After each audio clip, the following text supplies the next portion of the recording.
송훈 페이퍼 아트입니다. 우리 리송이네 집 일단 전체 골격 프레임을 제작을 해봤습니다. 제작을 했는데 조금 틀려진 부분이 있죠. 2층 부분을 전체를 다 막았더니 너무 답답해요. 답답해서 이런 구조를 해서 이 넓은 비례가 요만하니까 작지 않은 베란다 공간이 되는 거죠. 충분히. 그래서 내부 시설을 볼 수 있게 앞부분이 열릴 것이고, 이제 이게 다락방 아닙니까? 다락방인데 얘가 이제 이런 식으로 열리겠죠. 이런 식으로 열려서 이쪽이 계단이에요. 이제 계단으로 해서 이렇게 올라오죠. 올라와서 방으로도 가고, 여기서 베란다로도 이렇게 나가는 문이 같이 있죠. 이렇게 여기 이런 식으로 있어요. 이렇게 된 거예요. 그래서 창도 좀 넓게 뚫어서 볼 수 있게 해줬고, 창문 부분들은 다 좀 타공이 됐어요. 이런 식으로 다 뚫어놨고, 이런 식으로. 그래서 여기가 이제 부엌문이죠. 부엌. 여기가 이제 부엌으로 들어가는 거죠. 여기가 부엌이 되겠네요. 부엌 공간은 콜라 먹었더니 트름 나오네. 이 정도 되니까 괜찮을 것 같아요. 이 정도. 여기가 부엌 공간. 그리고 여기가 이제 생활 공간이 되는 거죠. 넓어요. 아주 넓어서 원래 제 작업실보다 조금 더 3분의 2만하게 하려고 했는데 리송이가 또 너무 답답해 할 것 같아서 조금 넓게 했습니다. 넓게. 그래서 여기가 올라가는 계단이 되고요. 요 공간이 참 되게 어떻게 보면 짜투리 공간이라고 할 수 있는데 굉장히 아늑하고 좋네요. 이런 데서 여기가 좀 창고 비슷하게 써야 되겠어요. 조금 간단하게 한 요 정도 높이로만 막아서 그러니까 한 요 정도까지 정도만 막아서 이렇게 여기서는 창고 공간을 쓸 수 있도록 해야겠어요. 이 정도.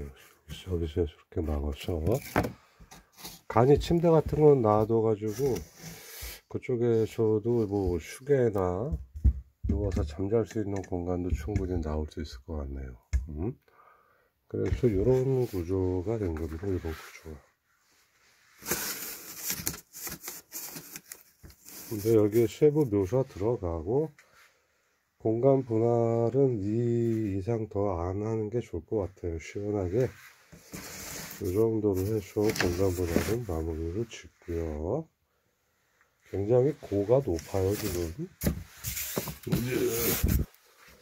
고가 상당히 높아가지고 이 정도 되니까요. 상당히 높죠. 그래서 다락방에 있어도 말이에요. 다락방에 있어도 충분히 이렇게 넓게 답답하지 않게 잠을 자고 휴식을 취할 수 있겠네요. 창도 이 정도 넓게 뚫어놨고 푹 쉬어라. 여기서 푹 쉬어. 다락방이 이것처럼 넓은 경우는 네가 처음인 것 같다. 리송아, 네가 처음이야. 이렇게 했어요. 괜찮은 것 같아요. 이 정도 분할이면은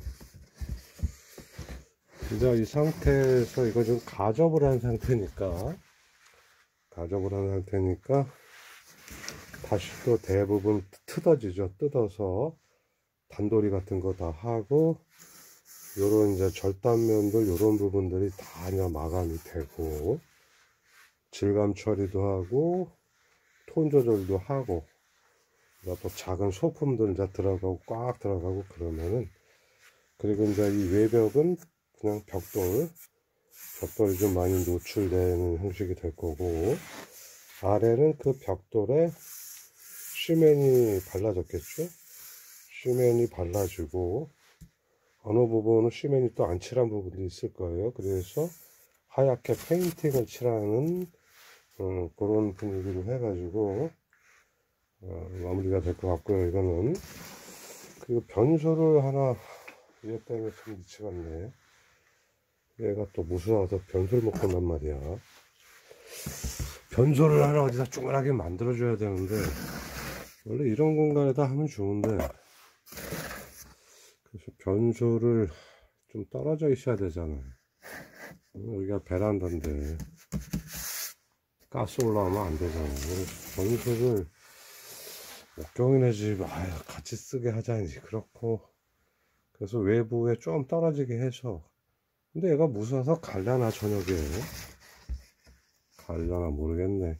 그냥 여기 부엌에서 요강 놓고 싸라. 요강 놓고, 그 다음에 분비물은 나중에 그냥 저기 그 밭에다 뿌리든지 해라.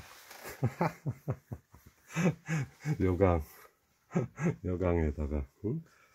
화장실이 참 문제군요. 화장실이 공간이 괜찮네요. 이렇게 넓은 베란다를 갖게 해줬으니까 이건 나의 선물이라고 그랬잖아, 리소가. 응? 여기서 재밌게 놀아. 옥순이 누나도 일로 초대하고, 언니도 그 갑수지더라도 훈이도 일로 초대해가지고 여기서 다 모여서 놀아도 되겠다. 그래가지고 여기다 봐서 여기다가 벤치 의자 같은 거 하나 해주고 말이다. 여기는 티테이블 그거 정도 하고, 여기는 벤치 의자 벽에 붙여서 해주고, 여기다가 빛 가림막 이런 식으로 좀 빼줄 수도 있겠다. 그렇게 해놓으면 좋겠지. 그렇게 하고, 고가 한 이 정도 돼. 고가 거의 비례가 맞지? 괜찮은 것 같아. 괜찮은 것 같아요. 그래서 이런 기본 프레임 작업할 땐 말입니다. 이게 2합이잖아요. 2개. 이 정도 두께 되는 걸로 해서 이 프레임을 잡아줘야 돼요. 그래서 더 얇은 거다. 얇은 거 같은 경우는 오리기가 좋죠. 그렇지만 약해요, 프레임이. 그래서 이거 같은 1합짜리를 2개를 해서 2합을 만든 거예요. 이 2합짜리, 얇은 2합이구나. 2장을 붙여서 이렇게도 한단 말이에요. 이렇게 붙여서.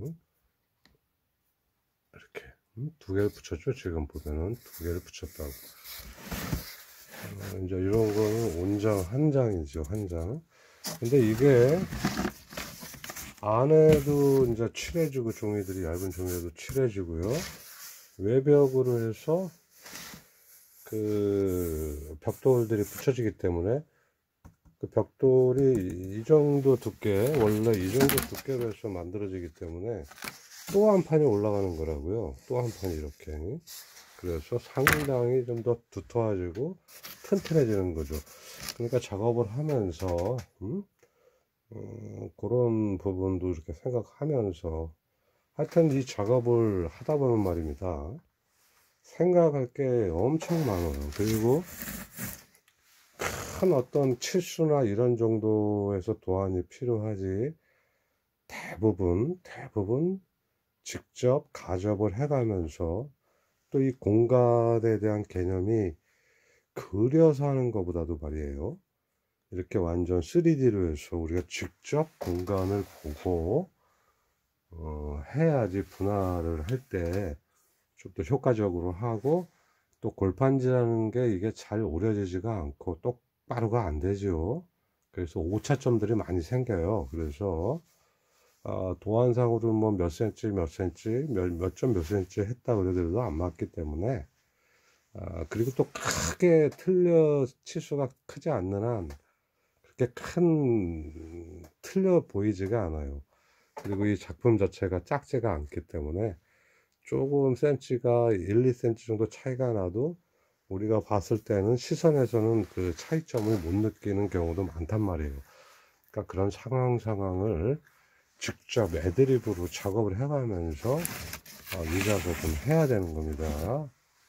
분명히 달동네 작품을 보고 작업을 하고 싶어 하는 사람들이 꽤 있는 걸로 제가 알고 있어요. 근데 이제 페이퍼 아트의 다양한 트레이닝을 해야 돼요. 집약적으로 여기서 골판지의 일단 특성을 잘 알아야겠지만, 골판지 말고도 종이에 관련된 다른 테크닉이라든가 그 융통성이 집결이 돼서 이 작업이 돼야지 바로바로 애드립 작업을 하기 때문에 구현이 빨리빨리 되는 거예요. 그거 언제 다 그려서 이렇게 하겠습니까? 바로바로 직접 느낌대로 이제 작업을 해야 되니까. 그렇죠?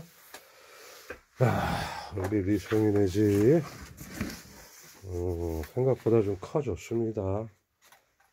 마음이 아파서 그냥 좀 넓게 해줬어요. 조그만 아이인데 그래도 집이라도 넓게 살아야지. 네가 작다고 공간도 작으면 되겠니? 미송아, 오빠 마음을 알아라. I love you.